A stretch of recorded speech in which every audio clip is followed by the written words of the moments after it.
This whole idea, this whole Marxist ideal of from each according to their ability, to each according to their need, that sounds nice. And if you're talking about an individual family structure, of course, I'm not requiring my children when they're little to perform at the same level I am. Of course, I'm providing and taking care of them. But how do you scale that?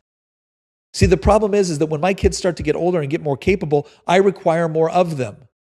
What ends up happening in the little socialist utopias is the people at the top that are controlling the system end up keeping certain people under perpetual dependency because that's how they win elections.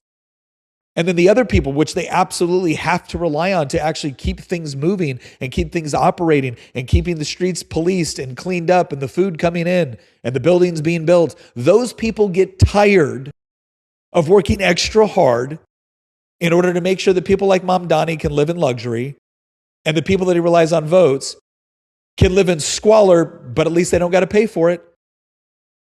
It always ends up being that person that is trying to do their best that gets fleeced by this system to the benefit of the the politically connected and the people that just show up to vote. Now, in a Soviet country, in a communist country, those people can't leave. They just have to sit there and suck it up. And you know what they eventually do? They become the people that just don't work very much either. Because what's the point? What's the point of working extra hard if you never get ahead?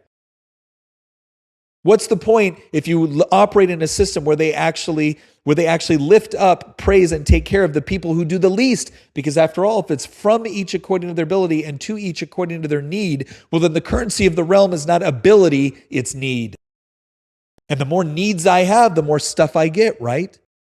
The more abilities I have, the more you expect out of me, the more work I have to do. It's why it doesn't work. It's fundamentally flawed at this scale.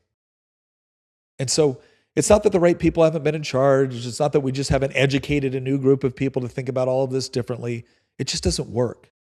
And it's inherently immoral because it constantly tells people that they are at the behest of whatever needs somebody else dreams up tomorrow or whatever needs some leader decides is the most important.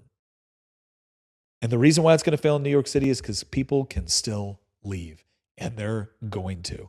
And a lot of these people whose their entire lives have been activists. They don't build, they don't create, they don't do anything. They tear down, they demoralize. The closest thing they have to producing everything is producing an election result. And when those people have to actually run things and they start to realize that, you know what, we may be all equal before God, we should be all equal before the law, but we are not all equal with respect to our talents and abilities. Those people are going to understand that actually, no, they can't run the businesses the same way as the people that they drove out of their city. And when that happens, they're in a lot of trouble.